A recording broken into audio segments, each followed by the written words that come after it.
Last week, Marvel dropped yet another trailer for the upcoming Thor 4, this one showing off Christian Bale's Gorr the God Butcher. Now, Gorr is a somewhat new addition to Marvel Comics, and someone who most people, including myself before the announcement he would appear in this film, are somewhat unfamiliar with. So who is Gorr, and what could he potentially mean for both this movie and the MCU going forward? And what else, or who else, could this character's emergence potentially bring to the big screen? Let's discuss. Gorr the God Butcher is a supervillain who debuted in Thor, God of Thunder in 2012. He was born on a nameless planet ruthlessly plagued by natural disasters and a severe lack of resources, yet the people of his world continued to worship gods that never answered their prayers. He initially disbelieved in gods, but upon the death of his entire family, he learns that they are in fact real.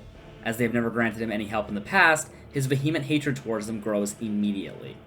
He then acquires an immensely powerful sword known as All Black, the Necro Sword, from the god Knull. We'll have much more on him later.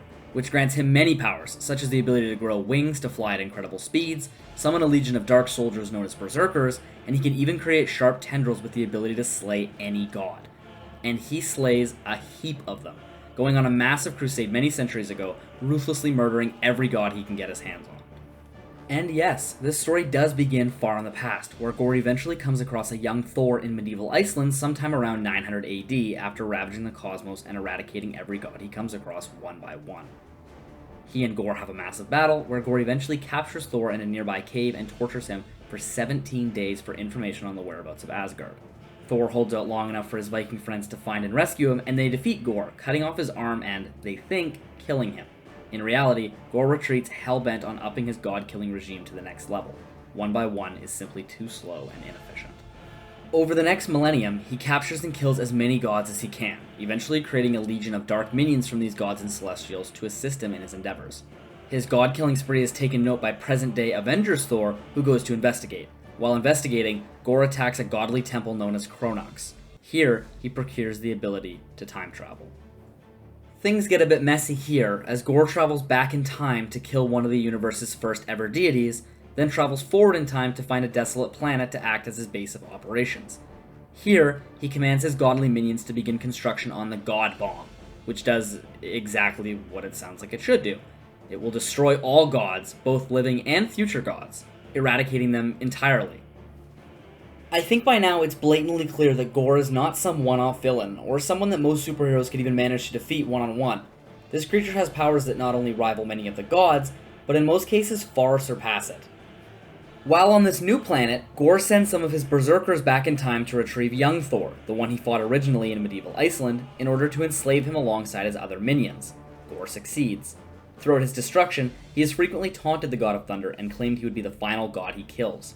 Young Thor does manage to fight back, though he ultimately fails.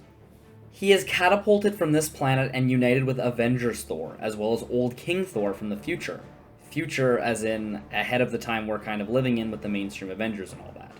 The three Thors storm Gorr's planet and engage him in the ultimate battle, where they are defeated once again.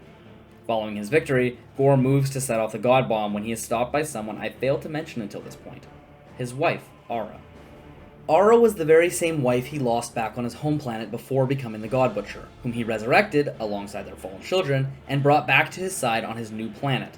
These beings were mere facsimiles of his former family, however, and they have no love for the God Butcher.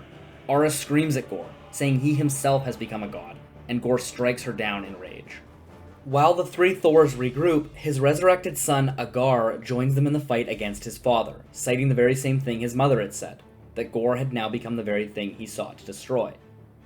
Then, in some fun comic book shenanigans, Thor is charged by the power of every surviving god, absorbing both the God Bomb and the Necro Sword. Infused with this new power, he engages Gorr once more, this time with several things going for him. His newly found power, his Thor allies, and Gorr's own son, who devastatingly berates Gorr, referring to him as the god of hypocrisy. Young Thor manages to slice Gorr's head off amidst Gorr's immense internal struggle, finally killing him. And that is the end of Gorr the God Butcher's first appearance, though he does have one more main arc in the Marvel Universe upon his resurrection by King Loki. I won't go over this entire one, however, though it is worth noting that after Gorr's initial death, his philosophy on life and the gods leaches into Avengers Thor, ultimately becoming responsible for his unworthiness in the metaphorical eyes of his hammer, Mjolnir.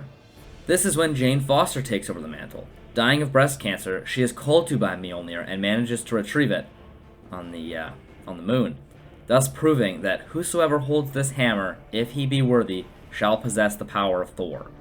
Thor eventually gives her his blessing to keep the hammer, giving her the title of Thor while he roams the cosmos as Odinson, somewhat aimlessly, in a bit of a controversial arc. Eventually, he regains his worthiness, and Jane Foster dies from breast cancer, as each time she transforms into Lady Thor, upon her returning to her Jane Foster form, all of her cancer treatments essentially reset, wreaking havoc on her mortal body as she is treated over and over and over. She is quickly resurrected upon her death and becomes a Valkyrie, fit with an entirely new power set. But aside from the storyline I just told you, what could Gorr possibly bring to this movie or the MCU as a whole? Is there anything else about him that could potentially play a massive role in the franchise going forward? Well, to answer this question, we have to take a look at his sword, all black, the Necro Sword. He acquires this after two gods, engaged in combat, crash land on his planet with severe injuries. One of the gods, Knull, begs Gorr for help. As you can probably imagine, Gorr butchers him, killing Knull with his own sword, which he then takes for himself. But who is Knull, and why does he matter here at all? Knull is the god of the symbiotes, the alien race that frequent Marvel heavy hitters like Venom and Carnage belong to. Since we had that Tom Hardy post-credit scene at the end of No Way Home, I think it's at least plausible the symbiotes could play a large role going forward. And if you want to attack that story in a very cool and unique way in live action, Knull is a pretty damn good place to start. The symbiotes have a hive mind, so if one of them ever knew Peter Parker's true identity, they all do, which is why Tom Hardy was brought to Earth 616, otherwise just known as our MCU homeworld, in the post-credit scene of No Way Home. Now, Knull is quite the complicated, quite the interesting guy, but he essentially created the symbiotes, the first one ever taking the form of All Black, the Necro Sword. Part of his essence is encased in that sword, and at some point he hunts down Gorr so he can reclaim it. Now, Knull doesn't exactly fight with guys like Captain America or Iron Man, but rather with beings on immense power scales such as Celestials or the Silver Surfer. So to introduce him, you'd kinda need to introduce a lot of extremely powerful foes for him to oppose if they don't want to nerf his power severely and piss off a lot of hardcore fans. At one point, he even infects the Silver Surfer and turns him into Void Knight, a sort of proto-symbiote under Knull's control. Silver Surfer is saved by Ego the Living Planet, who is dead in our MCU, but someone like him, such as another Celestial, could pretty easily plop into that story instead. Now, Silver Surfer is the Herald of Galactus, and we did just see Reed Richards for the first time, aka Mr. Fantastic. I'm not saying this movie's gonna have Gorr, Knull, Silver Surfer, Galactus, and the Fantastic Four, only that all of those characters have stories that weave in and out of the others and could potentially make an appearance at some point. Perhaps we get a Fantastic Four Galactus movie where that Silver Surfer encounters Knull towards the end or in a post-credit scene. I don't think something like that is likely to happen anytime soon, mostly because the Fantastic Four needs some time to be built up before becoming so integral, and especially before taking on Galactus. I've said how strong Knull is and that he infects the Silver Surfer, but I haven't really gone over just what type of powers or attributes this deity actually possesses that makes him so cool. Now, this is mostly because of how bizarre and odd his powers really are, but I'll try to give a brief overview of them here. Anything more would require an entire video. Knull has far above god tier stats in things like pure power, speed, durability, and intelligence.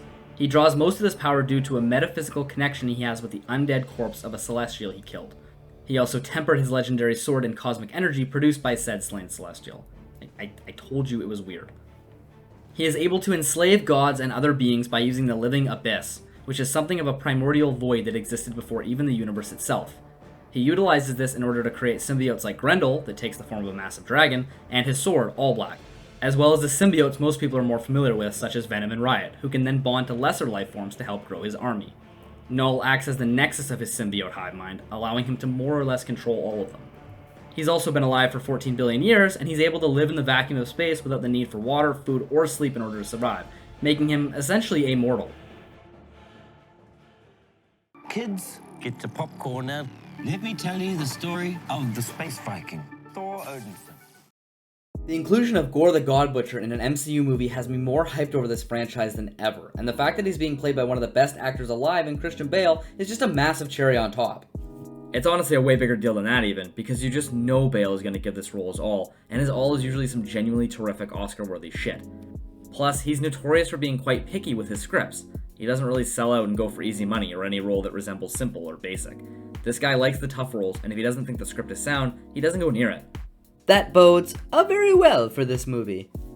Combine that with a very real possibility that his inclusion comes with it the inclusion of Knull, and oh boy, Knull is right up there with characters like Hercules, Adam Warlock, and even Galactus in terms of characters I'd be the most excited to see in the MCU. The MCU post-Endgame has had me a touch worried at times, but I really think this movie has the potential to bring a lot of insanely cool shit together that would take quite a while to flesh out. And I, for one, am extremely excited to see what's gonna come next.